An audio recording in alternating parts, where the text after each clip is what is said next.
ta volonté, me tenir prosterné, en chantant tes louanges. Ton nom est grand, ton nom est saint, ton nom est digne de louange. À toi l'honneur, à toi la gloire, à toi la puissance et la force. Jésus, agneau de Dieu.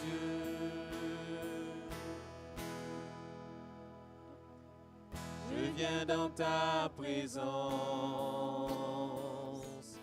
déposer mes fardeaux, tout ce qui me retient de m'approcher de toi. Tu es mon bouclier,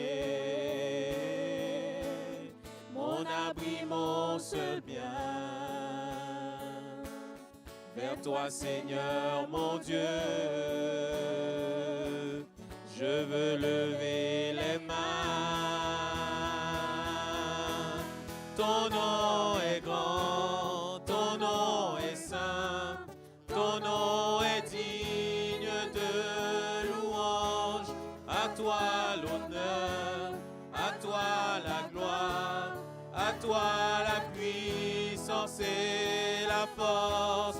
Ton nom est grand, Ton nom est saint, ton nom est digne de louange. À toi l'honneur, à toi la gloire, à toi la puissance et la ton force. nom est grand, Grand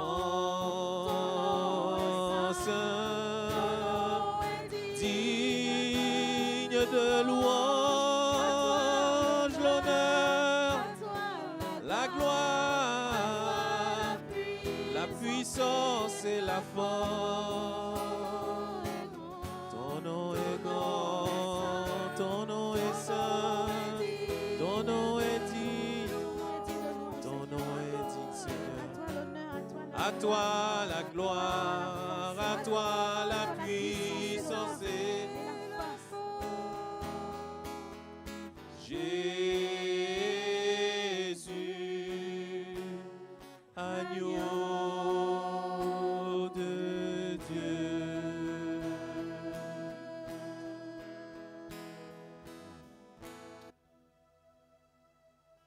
Amen. Merci Pierre-Paul pour cette parole. J'avais également une pensée. Avant ça, c'est la pensée de David. David, un homme selon le cœur de Dieu, dit la parole. Un homme selon le cœur de Dieu. Et ce qui caractérisait David comme étant l'homme selon le cœur de Dieu, c'est que c'est un homme qui savait s'approcher de Dieu. Il savait tellement s'approcher de Dieu qu'il oubliait un peu qui il était. Il était roi, il était prophète, celui qui avait vaincu Goliath, les Philistins, qui chaque fois qu'il allait en guerre, Dieu lui donnait le succès. Mais cet homme n'a jamais oublié, lorsqu'il s'approchait de Dieu, même lorsqu'il va déraper, à chaque fois lorsqu'il s'approche de Dieu, on a l'impression quand on lit cet psaume que c'est une femme qui les a écrits, tellement il savait répandre son cœur devant Dieu, tellement il savait adorer Dieu. Et la pensée que j'avais, c'est que Dieu se plaît. David avait compris, d'une certaine manière, un peu plus que nous, qui sommes nés de nouveau pour la plupart, il avait compris qu'est-ce qui touche le cœur de Dieu. C'est pour ça qu'il dira dans un des psaumes, « Je bénirai l'Éternel en tout temps, sa louange sera toujours dans ma bouche. » Amen. Et vraiment, j'encourage l'Église à garder la louange de Dieu dans sa bouche. Parce que la louange, c'est l'atmosphère naturelle de Dieu. C'est là où il vit dans la louange, et même au ciel, qui va rester après les prophéties, après tout ce qu'on fait ici sur terre, c'est la louange et l'adoration. Amen. Je vais prier et appeler ma sœur Monica qui va nous apporter la parole ce matin. Ah, ok. Alors, il y a la parole et le matériel pour l'eau chaude. J'espère que vous n'avez pas trop chaud. Sinon, il y a des évangiles à temps, on pourra en rajouter. On va prier pour Monica et je lui laisse le micro. Seigneur, nous te remercions. Nous te remercions, Seigneur, pour ta servante, celle que tu as choisie ce matin pour nous communiquer ta parole. Nous prions, Seigneur, pour l'assurance. Nous prions pour l'aisance. Nous prions surtout pour que l'onction de ton esprit, bien plus que les paroles d'un homme, vienne encore nous convaincre, vienne encore nous rencontrer. Que chacun ce matin puisse recevoir ce que tu veux lui communiquer.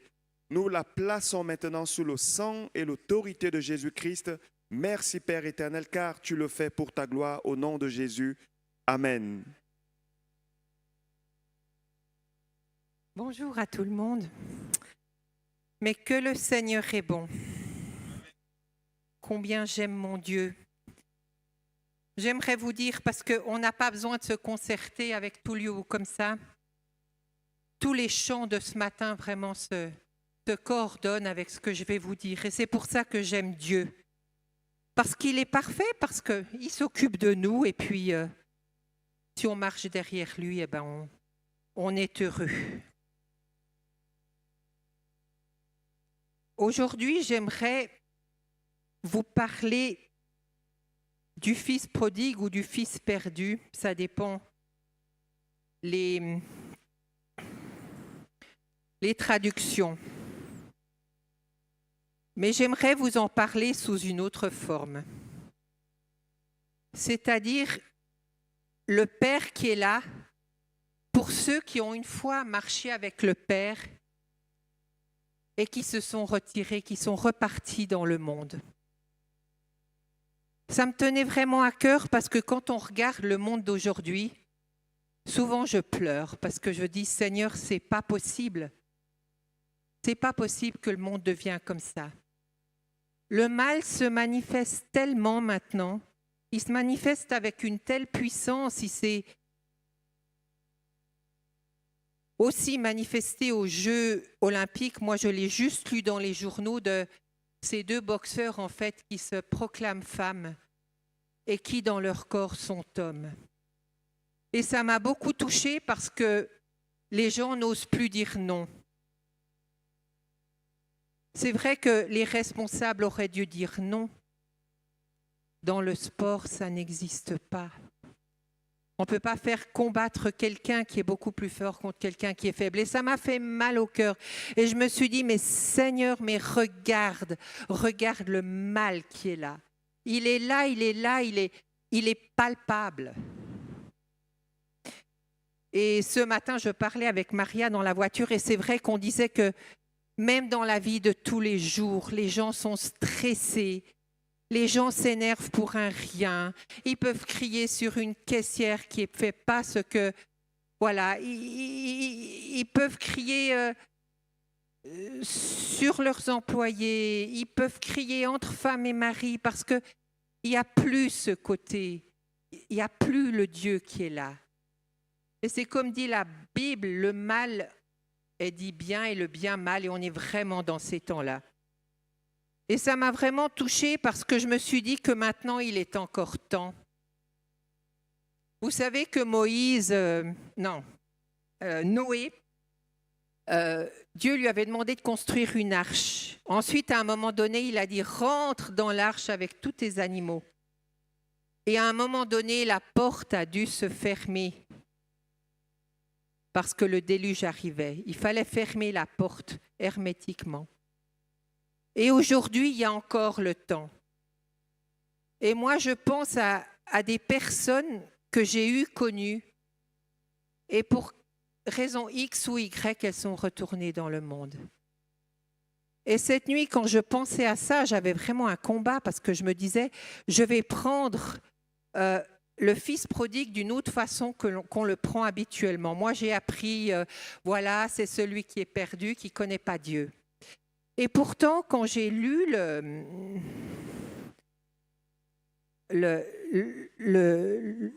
la parabole plusieurs fois, il est dit qu'il a demandé à son père et qu'il retourne vers le père. Alors pour moi, c'était le même. C'était le même père. Et ça m'est venu tout d'un coup comme ça, mais c'est vrai, il ne quitte pas son Père terrestre pour aller vers le Père céleste, mais il quitte son Père céleste pour retourner vers lui à un moment donné où il n'en peut plus. Et je vais le faire en 3 parties. La première partie, c'est Israël qui va revenir à Dieu et on voit qu'on a déjà beaucoup de frères messianiques qui reviennent à Dieu. La deuxième partie, c'est vraiment tous ceux qui, une fois, ont marché pour 1 année, 2 ans. Même des fois, il y en a qui ont marché pendant 10 ans, 15 ans, puis tout à coup, ils quittent l'Église. On ne sait pourquoi. Dieu le sait. Il connaît les cœurs. Et puis le troisième, c'est dans l'image du fils prodigue, le tableau de Rembrandt, derrière, tout caché, il y a le fils aîné. Il est caché, il est dans l'ombre. Alors ça peut être l'Église ou ça peut être individuellement un membre de l'Église. Oui, je sais qu'ils ont eu beaucoup de peine, peut-être qu'ils n'arrivent pas à le mettre. Alors j'aimerais juste vous raconter une petite histoire. Quand j'étais avec les enfants, on avait fait une fois le chemin large et le chemin étroit. Et je leur avais fait une image où j'avais fait, vous voyez, le fils aîné, il est caché dans l'ombre derrière. Et on le verra aussi dans le... Et dans le chemin large, je leur avais mis sur les côtés des biscuits, des bonbons, des sucettes. Et dans l'autre chemin, je leur avais mis des cailloux, mais il était plus étroit. Et au bout du chemin large, j'avais fait une tache noire. C'est-à-dire que quand tu arrives au bout de ce chemin, tu as bien profité sur terre, mais un jour, tu auras à en répondre devant Jésus. Et croyez-moi, j'ai vraiment été frappée parce que c'était des gamins de 4 et 5 ans, je leur avais bien expliqué le chemin. La plupart ont choisi le chemin étroit. C'est étonnant, hein? Combien un enfant, on croit oh les enfants sont petits, on peut pas, il faut simplifier les choses. Ben non, ils avaient bien compris, hein? Ils avaient bien compris que s'ils prenaient le chemin étroit, c'était difficile, mais qu'ils se retrouveraient avec Jésus. Alors, je ne te l'ai pas donné, Simone, mais dans Osée 14, au dernier chapitre, le chapitre 14, c'est vraiment le chapitre de la repentance d'Israël et des promesses qui seront là pour elle dans l'avenir. Et c'est intéressant, au verset 2, dans la deuxième partie, Osée dit « Dites-lui, pardonne toutes les iniquités et reçois-nous favorablement. Nous t'offrirons au lieu des taureaux l'hommage de nos lèvres. » Vous savez que pour les Juifs, c'était toujours le sacrifice d'un animal pour être lavé. Et là, ils diront tout à coup, nous t'offrirons plus un taureau, mais nous te louerons avec les lèvres. Et c'est ce qui est en train de se passer aujourd'hui dans le peuple juif. Beaucoup sont déjà devenus des Juifs messianiques. On les appelle messianiques parce qu'ils connaissent Jésus et chez eux, Jésus, c'est le Messie. On dit le Messie. Je vais encore vous raconter une histoire du pasteur Bonhoeffer. C'était un juif qui habitait en Roumanie et qui s'est marié avec une femme qui s'appelait Anna. Ils étaient tous les deux juifs, ils étaient tous les deux riches. Et quand ils se sont mariés, Anna a dit non, moi je ne veux pas d'enfants, je veux vivre ma vie, je veux qu'on ait du plaisir. Mais voilà qu'un jour, le pasteur Bonhoeffer il attrape la tuberculose.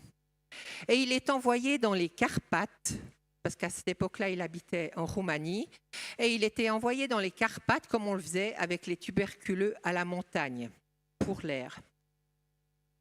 Et il passe tout un temps là-bas, et quand il va mieux, il commence à pouvoir aller se promener, et on le retrouve au cimetière où en fait il est assis sur une tombe et puis il parle. Alors il y a un monsieur d'un certain âge qui arrive et puis qui lui dit « Vous parlez avec les morts ?» et puis il dit « Non, je médite seulement. » Et ce monsieur, c'était un chrétien converti. Et il avait prié pour un long temps de pouvoir donner une Bible à un juif.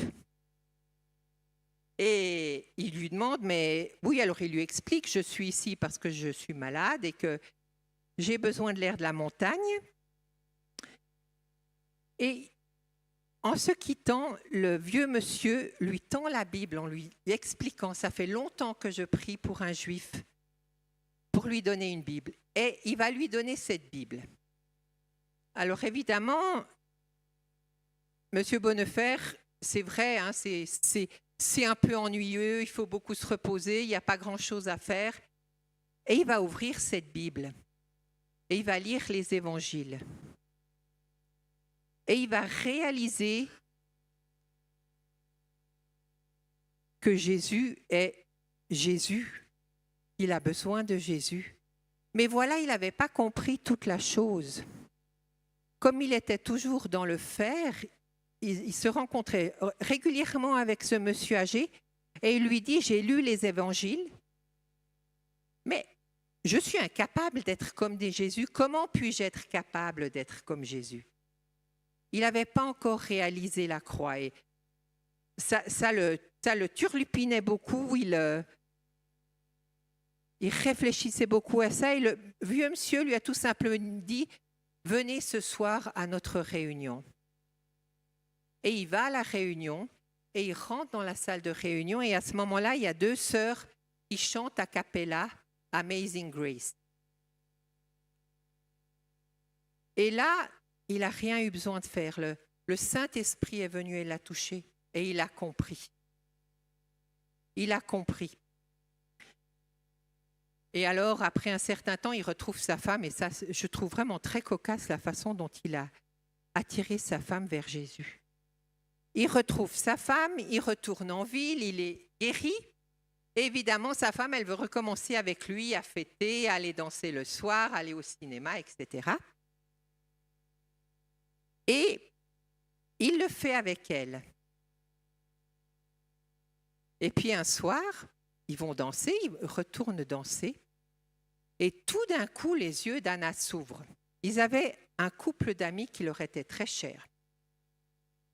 Alors tout d'un coup, Anna voit que la femme va avec un autre homme et que l'homme danse avec une autre femme. Et Anna, elle a les yeux qui s'ouvrent et dans son cœur, elle doit se dire, c'est pas possible. Et elle dit à son mari, viens, on rentre à la maison, viens. Puis son mari lui dit, non, mais ça fait pas longtemps qu'on est là. Alors elle attend encore un moment. Et au bout d'un certain temps, elle explose. Elle ne supporte plus. Elle prend son mari par le bras, elle le tire dehors et elle le dit, c'est abominable ce qu'il y a là-dedans. Alors c'est pour vous dire qu'on verra après justement dans les gens qui sont sortis de l'église, c'est peut-être une des raisons, c'est que souvent moi si j'étais comme ça quand j'étais toute jeune convertie, hein, ah oui, on va donner des versets et tout. Lui, il a fait le contraire. Il a suivi sa femme tout en continuant à prier jusqu'au moment où elle explose, où le Saint-Esprit travaille dans son cœur et où elle ne supporte plus la vie qu'elle avait menée avant. Parce qu'elle voit avec les yeux. Dieu lui a enlevé les écailles, elle voit avec ses yeux. Et ça, j'ai vraiment trouvé très cocasse parce que je pense que c'est une bonne façon de ne pas aller à contre-courant de votre mari ou de votre femme. Toujours continuer à prier, pas aller à contre-courant. Mais à un moment donné, là, elle n'a plus supporté. avant ce qu'elle ne voyait pas, ces tromperies là, de ses meilleurs amis qui se partageaient des hommes et des femmes, elle ne l'avait pas vu et tout d'un coup, elle le voit. Alors voilà, c'est un juif qui a trouvé Jésus.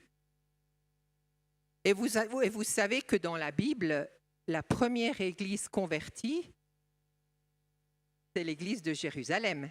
C'est la toute première.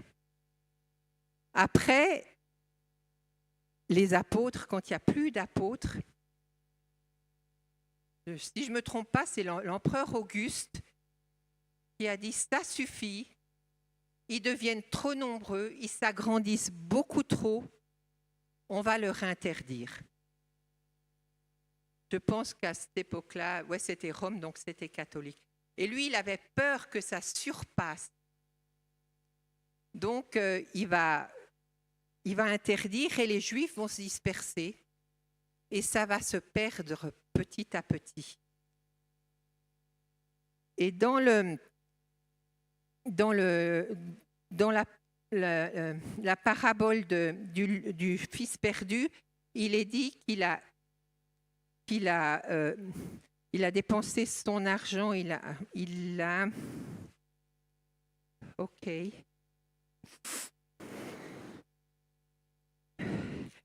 J'arrive, j'ai perdu mon petit papier, donc voilà.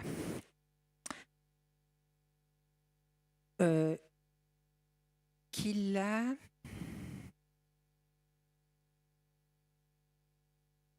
oui, c'est ça.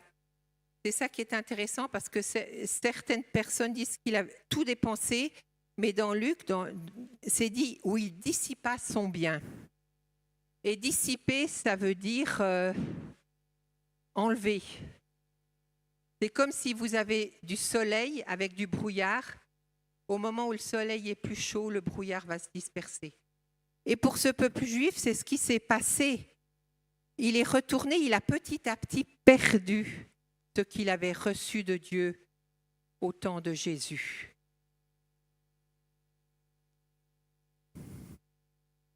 Et c'est vrai que il va les rappeler, parce qu'en même temps, ils ont perdu, et en même temps, merci. En même temps, c'est Dieu. Je ne l'ai pas noté non plus, mais c'est en Romains 11 où Dieu dit il a assoupi leur esprit, il leur a donné des yeux pour ne pas voir et des oreilles pour ne pas entendre jusqu'à ce jour, c'est-à-dire jusqu'au jour où tous les païens sont rentrés, ceux qui sont choisis par Dieu, soient rentrés dans le royaume de Dieu.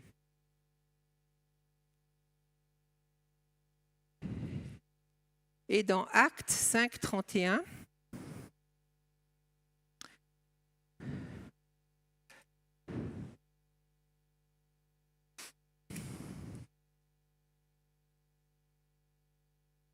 non. Oui, si. Je mélange mes pinceaux. Voilà.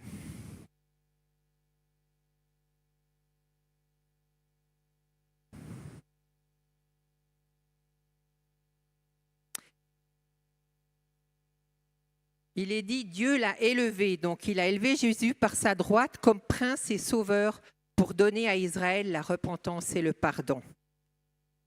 Donc c'est vrai qu'un jour, il va y avoir la repentance et le pardon pour Israël. Ça a déjà commencé d'ailleurs.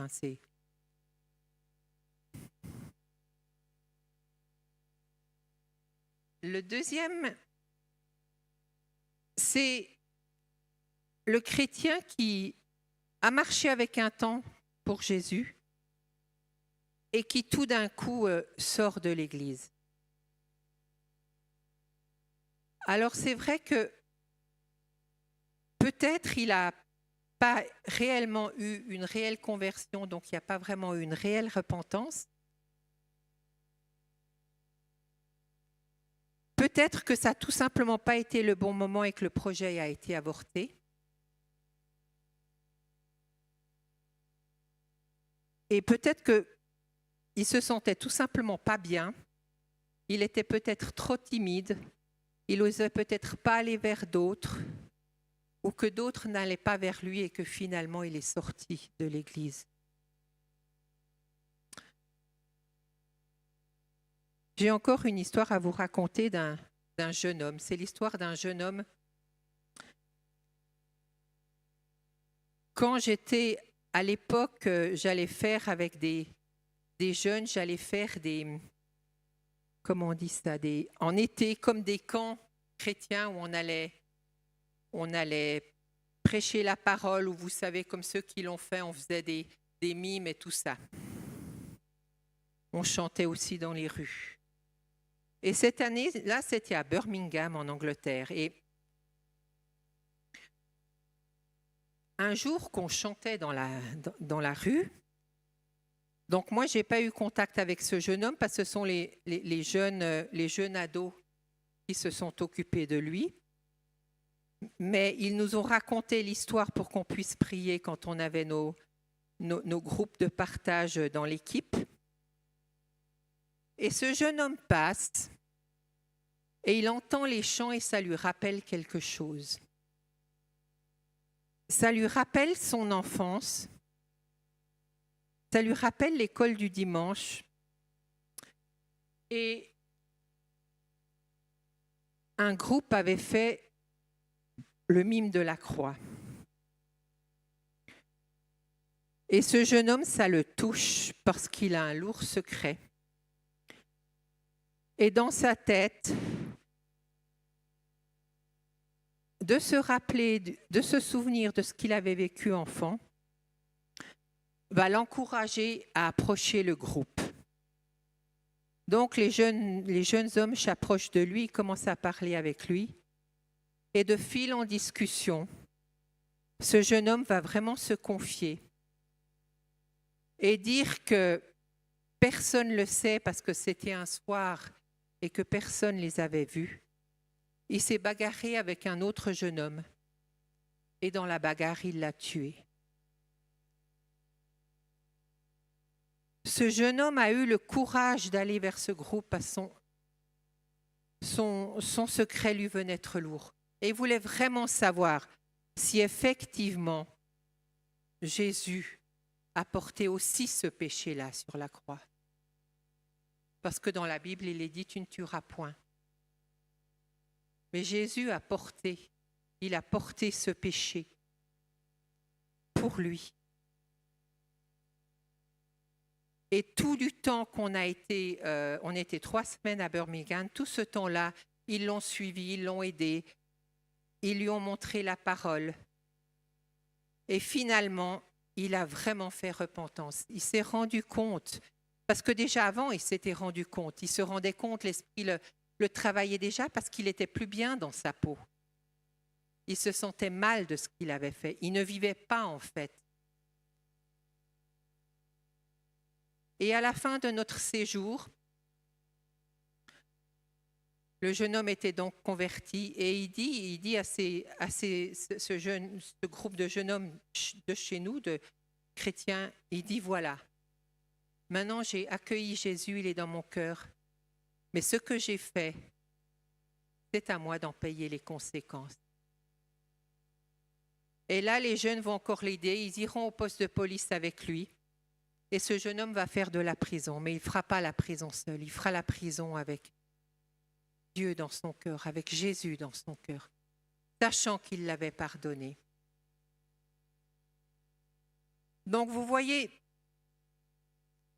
dans ces personnes qui sortent peut-être de l'Église aussi, il y en a qui se disent non, je n'arrive pas, c'est trop pour moi, je ne suis pas capable, ou je suis trop mauvais. Non.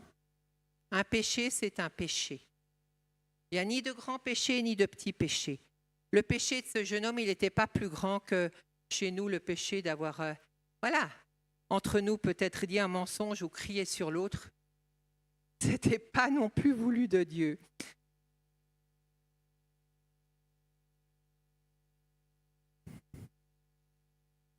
Alors, il y a un numéro, je pense que vous le connaissez, il y a un numéro d'assistance avec Jésus, avec Dieu. C'est Jérémie 33, 3. Je crierai vers l'Éternel et il me répondra.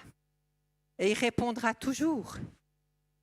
C'est seulement que ça doit vraiment venir du cœur, ça doit vraiment venir de là. Et pour ça que j'ai eu de la peine à trouver un titre. Et après, j'ai trouvé un titre peut-être qui ne plaisait pas trop à Thomas. C'était rentrer en soi. C'est-à-dire que dans cette histoire du jeune homme perdu, le plus important, c'est le moment où il rentre en lui, où il comprend. C'est le moment le plus important de la parabole. Parce qu'une fois qu'il est rentré en lui et qu'il a compris, comme ce jeune homme-là de l'histoire à Birmingham, comme ce juif qui a compris qu'il ne pouvait pas faire par lui-même parce que nous avons tout par grâce et que ce n'est pas nous qui faisons, eh bien, il faut vraiment rentrer en soi. Et c'est pour ça que je dis quand il y a une conversion, mais pas de vraie repentance, parce que la conversion, c'est synonyme de repentance, ça va ensemble.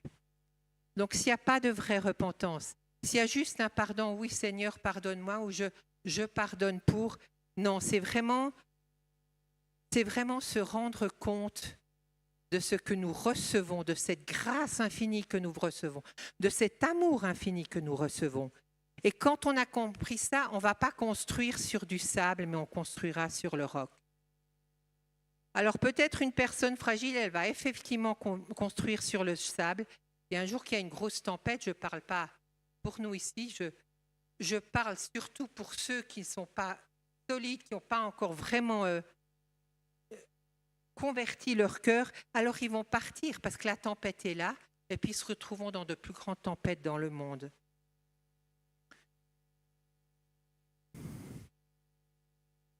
Mais alors c'est vrai que ce matin, mon message, il est vraiment aussi pour tous ceux qui, où que tu trouves, où que tu sois, que tu entendes ça et que dans ton cœur, ça te touche et que ça fait un certain temps que tu ne marches plus avec Dieu, mais dans ton cœur, tu ressens quelque chose qui te pousse à marcher avec Dieu. Alors, retourne vers lui, parce que la porte n'est pas encore fermée. L'époux n'est pas encore revenu. Les 10 vierges folles ne sont pas encore retrouvées devant la porte. C'est vraiment le moment, dans un temps où nous vivons, parce que c'est la seule solution, il n'y a pas d'autre solution pour l'être humain. Il peut tout essayer. Et peut-être tu es vraiment arrivé à ce point où tu as tout essayé et où en fait, tu te sens complètement vide. C'est comme le jeune homme de la parabole qui n'a que des caroubes à manger. Et même ça, c'est pas très bon, hein. Mais ça le rassasie plus. Et il pense à tout ce temps qu'il a passé avec le Père, à tout ce qu'il avait avec son Père, et il a envie d'y retourner. Alors j'espère vraiment, si tu écoutes, si ton cœur est en train de pleurer, si tu regrettes et si tu aimerais retrouver ce que tu avais connu une fois avec Dieu, alors retourne vers lui. Trouve des gens qui puissent être capables de te guider, de t'accompagner pour retrouver cette paix que Dieu donne dans son amour.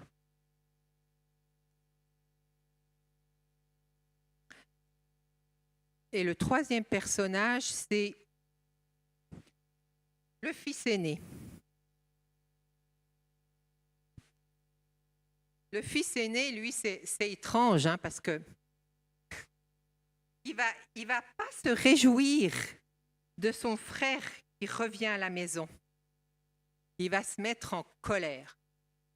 Vous vous rendez compte, se mettre en colère quand son frère revient et qu'il est en bonne santé? Pourquoi il se met en colère? Parce qu'il dit, c'est pas juste. Moi, j'ai toujours été avec toi, j'ai jamais transgressé, j'ai toujours fait ce que tu voulais. Et maintenant, c'est à lui que tu lui offres le veau, que tu lui mets une belle robe et que tu lui mets un anneau au doigt. Oui, ce jeune homme a besoin de l'anneau au doigt parce que maintenant qu'il s'est vraiment repenti et qu'il veut vraiment retourner avec toute une sincérité complète dans son cœur, le Père va lui mettre l'anneau qui est signe d'alliance. Hein. C'est toujours encore un signe d'alliance aussi pour nous, chers mariés d'hier. C'est un signe d'alliance. Et là, quand le Père lui met l'anneau au doigt, c'est qu'il dit « Oui, je t'accepte, tu es là. Je t'ai tant attendu, mais tu es là, tu es revenu. Alors ce frère aîné, il est vraiment en colère. Hein, il veut même pas rentrer. Le père lui dit de rentrer dans la maison ou dans la cour de la maison. Je ne sais pas comment les maisons étaient construites. Des fois, il y avait des cours extérieures. Donc, il rentrait des chants, il entend la musique, il entend des cris de joie et voilà que c'est le fils cadet. Et il est en colère parce qu'il se dit, il a reçu l'héritage, mais il n'a pas su le gérer correctement. Et puis en plus, il dit, oui, tu donnes à ton fils cadet, tu lui donnes à manger alors qu'il a dissipé son héritage avec des prostituées. Alors si on prend le fils aîné pour l'Église, comment serons-nous quand on aura des gens qui viennent chez nous, qui ne sont pas comme nous, qui sentent mauvais, qui ont peut-être été dans la prostitution, qui ont été dans d'autres choses qui n'étaient pas très glorieuses? Eh bien, moi, je vais vous dire, c'est dans Matthieu, je crois, que Jésus dit qu'on s'étonnera quand on viendra au ciel. Parce que quand il a été parlé aux prostituées, justement à ces gens qui étaient d'une classe plus basse, c'est eux qui ont répondu à l'appel de Dieu. Alors c'est vrai que peut-être dans ce fils aussi, il y avait de l'orgueil de croire parce qu'il a marché, qu'il a fait la volonté de son père, il est plus que l'autre. Non, on est tous les mêmes. On est tous au même niveau. Que nous ayons marché 10 ans, 20 ans, 30 ans avec le Seigneur, on est tous au même niveau. On n'est pas plus que celui-là qui rentrera avec peut-être des chaussures trouées ou une barbe qui n'a pas été soignée. On est exactement à la même égalité. C'est peut-être pour ça que le fils aîné était en colère. Il n'acceptait pas, il croyait qu'il n'y avait que lui. Eh bien non, Dieu a aimé le monde entier. Et c'est peut-être ceux-là qu'il attendra dans les derniers temps. Pensez au repas de noces. Les gens n'ont pas répondu. Et qu'est-ce qu'il a dit? Allez dans les bars, dans les caniveaux, ouais, les sous-bassements, tout ça. Allez les chercher là. C'est ceux qui viendront au repas de noces. Donc, il est important, dans notre marche avec Dieu, de vraiment ne pas avoir d'orgueil. Surtout dans les temps qui viennent, parce qu'ils seront peut-être difficiles, ils ne vont pas être faciles. Mais restons pas dans l'ombre. Sur le tableau de Rembrandt, le fils, il est dans l'ombre.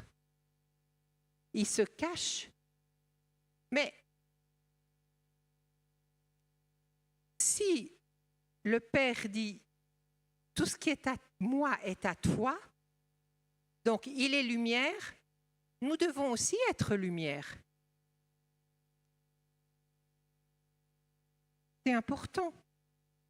C'est important. Et ce fils aîné, il n'a pas su s'en servir. Et Dieu dit, tout ce que vous demandez avec foi dans la prière, vous le recevrez. Et je vais prendre les 7 je suis de Jésus, le pain de vie. C'est vrai que c'est aussi un cadeau que nous avons. Nous avons la parole de Dieu. La porte, on l'a déjà passée puisqu'on s'est converti. Mais le chemin, il ne suffit pas d'être sur le chemin, il faut avancer sur votre chemin.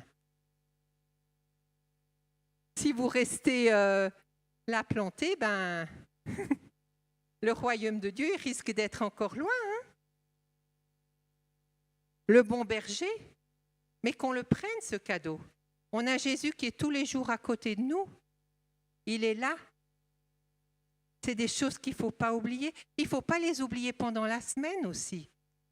Des fois, on vient le dimanche, puis dans la semaine, on est pris dans son travail, dans ses activités, avec les enfants.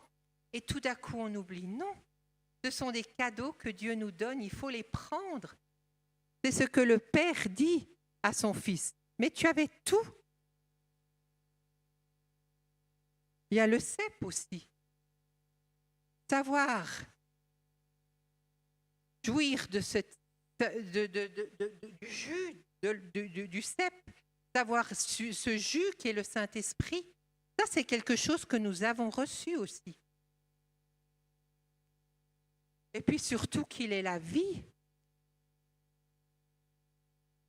Il m'est arrivé un temps où, quand je me promenais dans la rue, ce n'était pas ici à Genève, c'était en Suisse allemande, mais des fois, quand je rencontrais ou que je passais à côté d'une sœur chrétienne ou comme ça, elle avait une tête avec les coins des lèvres qui descendaient.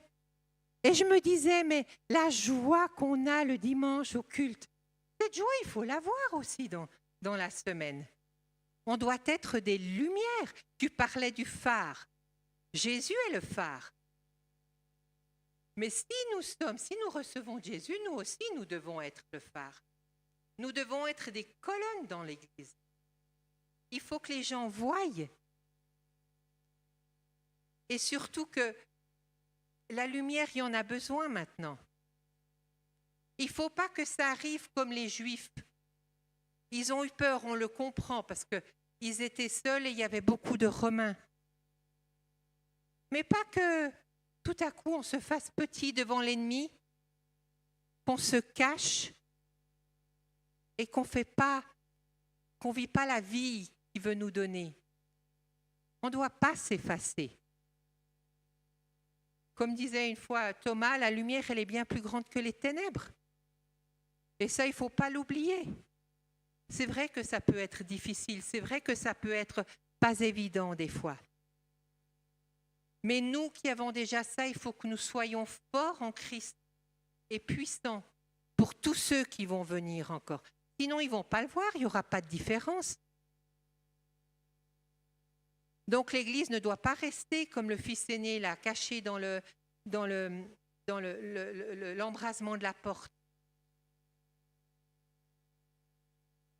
Mais elle doit être remplie de lumière. Cette Église, elle doit luire dans ce quartier. Ce quartier, c'est aussi un quartier très difficile. C'est un quartier, oui. Mais qu'on puisse luire, que les gens puissent voir. Je parlais de prostituées avant. Combien de ces prostituées rencontrerons-nous dans le ciel? On ne sait pas. Mais il suffit qu'elles aient vu, qu'elles aient entendu, qu'elles aient senti de l'amour. Vous savez, c'est très important pour les gens.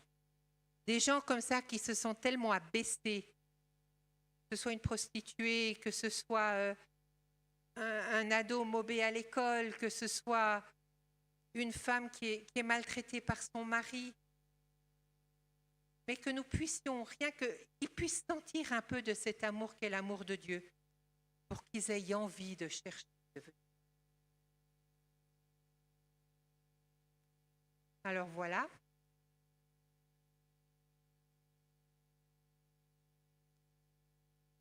Le dernier verset que j'ai mis, c'est « Voyez » 1 Jean 3, 1, « Voyez de quel amour le Père nous a témoigné pour que nous soyons appelés enfants de Dieu. » Et c'est un petit chant que je chantais avec mes aînés et que j'aimerais bien qu'on chante ensemble pour que vous puissiez vraiment ressentir cet amour dans votre cœur.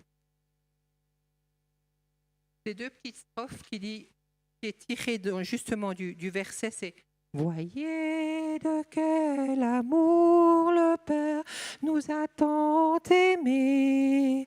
Voyez de quel amour le Père nous a tant aimés. Il nous a appelés ses enfants. Il nous a appelés ses enfants. » Essayez de le chanter avec moi. Voyez de quel amour le Père nous a aimés. Voyez de quel amour le Père nous a tous aimés. Il nous a appelés ses enfants. Il nous a appelés ses enfants. Que vous puissiez partir avec ça dans la semaine. Que vous êtes enfant de Dieu et que le Père vous aime à chaque jour. Amen.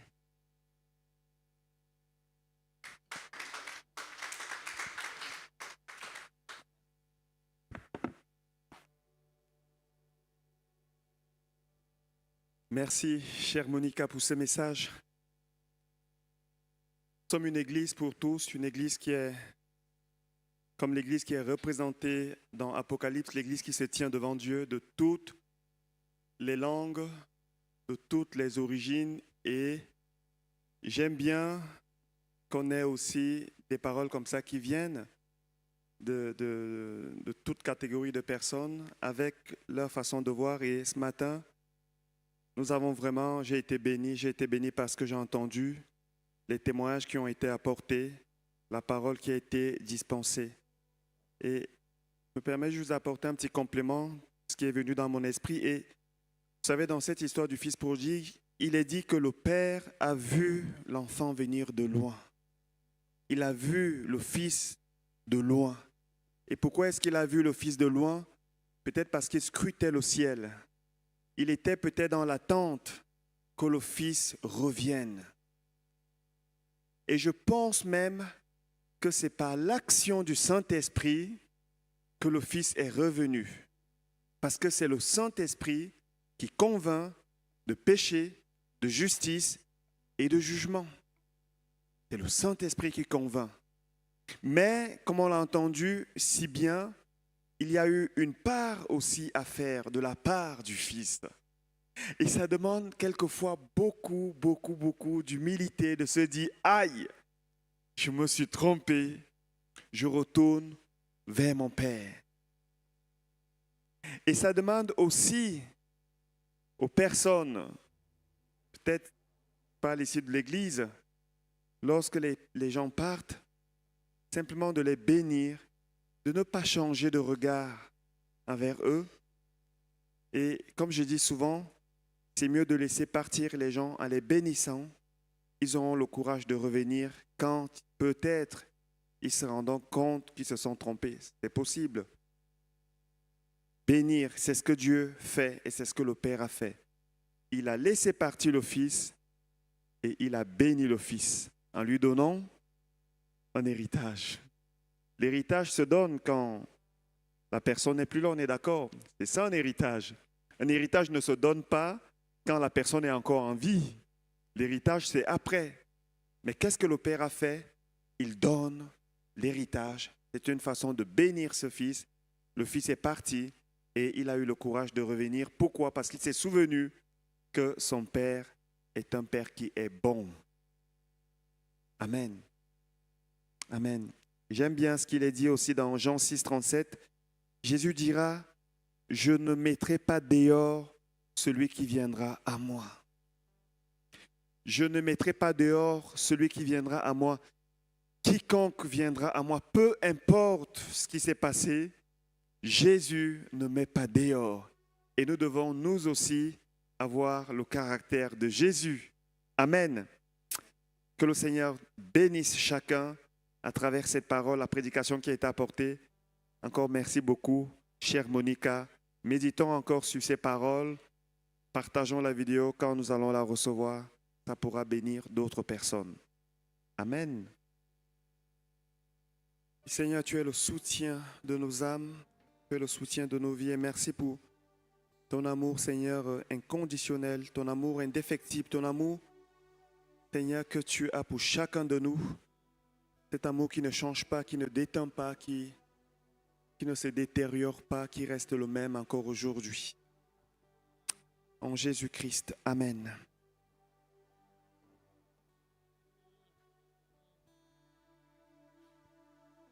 Amen. Amen. Voilà, nous allons passer maintenant aux annonces. Donc, la première annonce, c'est mercredi prochain. Notre réunion de prière ici même dans nos locaux. Prière à 20h. Venez prier. Nous avons besoin de vos prières. Et si vous avez aussi besoin de nos prières, venez, nous allons prier ensemble. Lorsque nous sommes ensemble, nous mettons notre foi ensemble, la foi elle est un peu plus consistante. Il y a des choses que la foi d'une seule personne ne peut pas saisir ou déplacer. Et lorsqu'on est ensemble, on est beaucoup plus fort dans la foi et donc capable de déplacer certaines montagnes et recevoir certaines choses. C'est la raison pour laquelle la prière communautaire est tellement importante. Amen. Dimanche prochain, nous aurons la bénédiction nuptiale. Nous avons eu un mariage donc hier avec Mélissa et Louvanga. Dieu a fait grâce. La cérémonie s'est bien déroulée et le mariage est maintenant acté.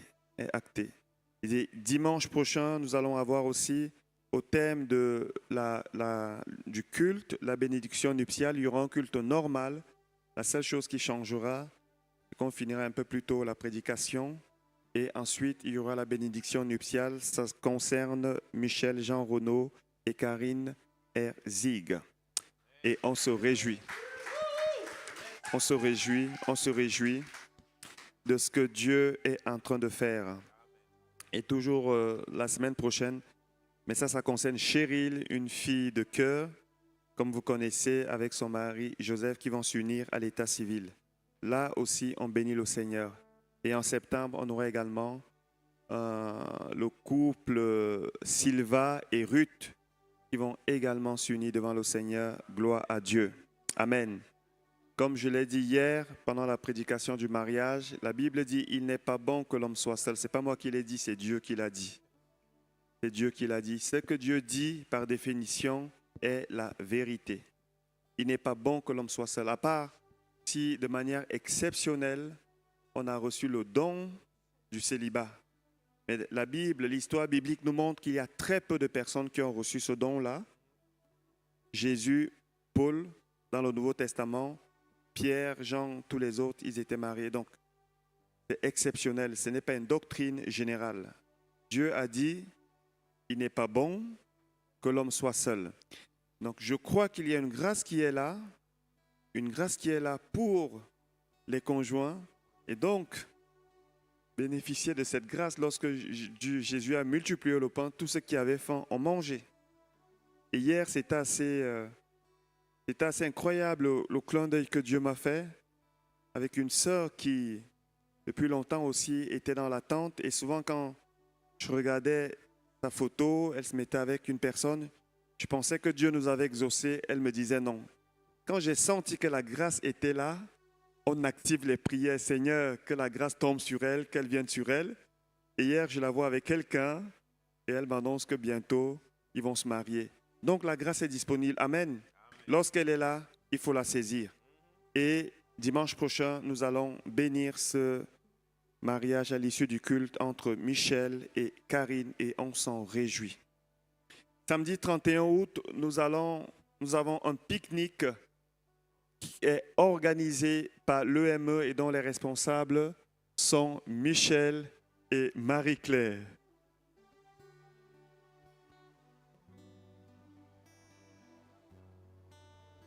On va prier pour les offrandes et ensuite on va terminer ce culte. Seigneur, nous sommes reconnaissants pour la provision, Seigneur, que tu accordes à l'Église. Nous savons qu'elle est essentielle pour gérer tout ce que nous avons à gérer physiquement. L'or et l'argent t'appartiennent, Seigneur. Ta parole nous enseigne que tout ce que nous te présentons, non seulement tu le bénis, tu le protèges et même tu le multiplies. Alors nous te présentons les finances de l'Église en te demandant de nous accorder la grâce de subvenir à tous les besoins dont nous avons la charge. Seigneur, donne la sagesse à ceux qui gèrent ces finances afin qu'ils puissent le faire selon ta volonté. Nous bénissons chacun, nous bénissons l'Église, bénissons tous ceux qui donnent à distance. Nous te remercions, Seigneur, de ce que tu pourvois à nos besoins. C'est de toi que viennent toutes choses. et c'est par toi que sont toutes choses. Et nous te rendons gloire pour cela, au nom de Jésus. Amen. Est-ce qu'on peut se lever? Nous allons terminer avec la bénédiction finale.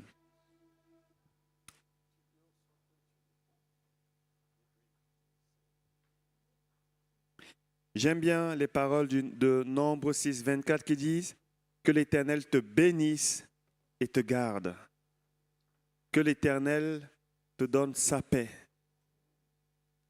Que l'Éternel soit avec toi. Que l'Éternel te soutienne. Que l'Éternel te bénisse abondamment pour que toi aussi, tu deviennes une source de bénédiction, un instrument de grâce dans la main de Dieu. Que le Seigneur vous bénisse. Je vous dis bon dimanche et bonne semaine. Soyez bénis au nom du Seigneur Jésus. Amen. Soyez bénis.